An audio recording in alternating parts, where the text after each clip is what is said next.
आपने देखा कि कोई भी अगर रेशनल नंबर होता है तो या तो वो टर्मिनेटिंग होता है या फिर नॉन टर्मिनेटिंग और रिकरिंग होता है। ठीक है, यानी मतलब बार बार रिपीट करेगा और फिर वो कटेगा नहीं। या तो ऐसा होता है या फिर होता है टर्मिनेट हो जाता है, कट जाता है। ठीक है, तो उसको बोलते हैं टर्मिनेटिंग। ठीक है, तो इस तरीके से दो तरीके के रेशनल नंबर होते हैं। डेसिमल एक्सपेंशन जो होता है वो दो तरीके का होता है, ये हमने पढ़ा। ठीक है, अब हमें देखना है कि अगर आपको कोई रेशनल नंबर दे दिया जाता है और आपसे पूछा जाता है ये टर्मिनेटिंग है या फिर नॉन टर्मिनेटिंग है, बिना डिवाइड किए आपको बताने को कहता है, तो आप कैसे बताएंगे। ठीक है, इसी चीज़ को हम पता करने का एक तरीका लेकर आए हैं, जिससे आप पता कर पाएंगे कि कोई भी नंबर जो है रेशनल नंबर वो टर्मिनेटिंग है या फिर नॉन टर्मिनेटिंग रिकरिंग है। ठीक है, तो इसी चीज़ को पता करने का ये तरीका हम बताने वाले हैं। तो इसमें देखो, अगर भी कोई भी नंबर आपके पास है, लाइक आपके पास है 13/100, सॉरी 350।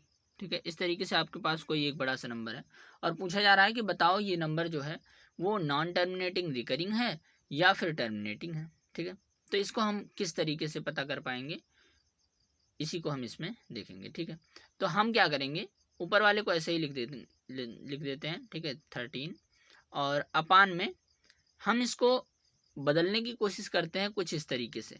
नीचे वाले डिनोमिनेटर को हम कुछ इस तरीके से बदलने की कोशिश करते हैं, जैसे 5 की पावर m इंटू 2 की पावर n। ठीक है, ये m और n कुछ भी हो सकता है, यह मतलब 5 और इंटू 2 की पावर m और n के रूप में इसको हम बदलना चाह रहे हैं। ठीक है, तो हम इसके लिए क्या करेंगे, इसको हम सबसे पहले फैक्टराइजेशन कर लेंगे, है ना, इसका फैक्टराइजेशन कर लेंगे और उसके बाद इसको हम 5 की पावर m और 2 की पावर n के रूप में बदलेंगे। ठीक है, तो अगर हम इसका फैक्टराइजेशन करते हैं 350 का, इधर एलसीएम निकाल कर भी कर सकते हैं इसका फैक्टराइजेशन, जैसे कि मान लो ये है 350। ठीक है, तो इसका फैक्टराइजेशन अगर करेंगे तो देखो ये जो होगा 2 से कटेगा, है ना, तो ये हो जाएगा 2 1 जा 2, है ना, 2 से 1 जा 14 और ये हो जाएगा 2 5 जा 10। ठीक है, अब ये 5 से कट जाएगा तो 5 से डिवाइड करते हैं, ये हो जाएगा 5 3 जा 15 और ये हो जाएगा 5 5 जा 25। ठीक है, फिर 5 से कट जाएगा ये, तो ये आ जाएगा 7। ठीक है, और उसके बाद 7 से कट जाएगा। ठीक है, तो इस तरीके से हमें इसका फैक्टर मिल जाता है। तो इसका फैक्टर क्या मिल जाता है, 2 की पावर 1 होगी, है ना, क्योंकि 2 एक ही बार है, तो ये हो जाएगा 2 की पावर 1 और इनटू में ये हो जाएगा 5 की पावर 2। ठीक है, क्योंकि यहाँ पर कितने 5 हैं, 2 बार 5 है, और इनटू में हो जाएगा 7। ठीक है, तो इस तरीके से हम इसका जो डिनोमिनेटर है इसको हम इस तरीके से एक्सपैंड कर देते हैं। ठीक है, 5 की पावर समथिंग में और 2 की पावर समथिंग में इसको मल्टीप्लिकेशन में होना चाहिए, और साथ में अगर कुछ आ रहा है तो उसको भी लिख देंगे और देखेंगे कि इसमें कुछ और भी 5 और 2 के अलावा भी कुछ आ रहा है या फिर नहीं आ रहा है। ठीक है, अगर ये इसके आगे कुछ दूसरा आ जाता है, 5 की पावर समथिंग और 2 की पावर समथिंग के अलावा कुछ अगर और भी आ जाता है इसमें, यानी मतलब ये कैसा होगा, नॉन टर्मिनेटिंग और रिकरिंग होगा। ठीक है, यानी मतलब ये जो नंबर होगा ये नंबर कभी भी कटेगा नहीं। ठीक है, पहली बात ये कभी भी कटेगा नहीं, और दूसरी बात ये बार बार रिपीट करता रहेगा। ठीक है, इसका जो डेसिमल एक्सपेंशन होगा वो बार बार रिपीट करता रहेगा और ये टर्मिनेट नहीं होगा, कटेगा नहीं, यानी मतलब ये नॉन टर्मिनेटिंग और रिकरिंग होगा। ठीक है, तो ऐसे ही एक और एग्जांपल लेते हैं। ठीक है, और उसके बाद देखते हैं कि ये टर्मिनेटिंग होगा या फिर नॉन टर्मिनेटिंग। एक चीज़ का ध्यान देना है बस, इसके जो डिनोमिनेटर में है वो 2 की पावर समथिंग इंटू 5 की पावर समथिंग में होना चाहिए, उसके अलावा कुछ नहीं होना चाहिए। अगर इसके अलावा कुछ होगा तो नॉन टर्मिनेटिंग और रिकरिंग हो जाएगा, और अगर इसके अलावा कुछ नहीं होगा 2 और 5 के पावर के अलावा, तो ये हो जाएगा टर्मिनेटिंग। ठीक है,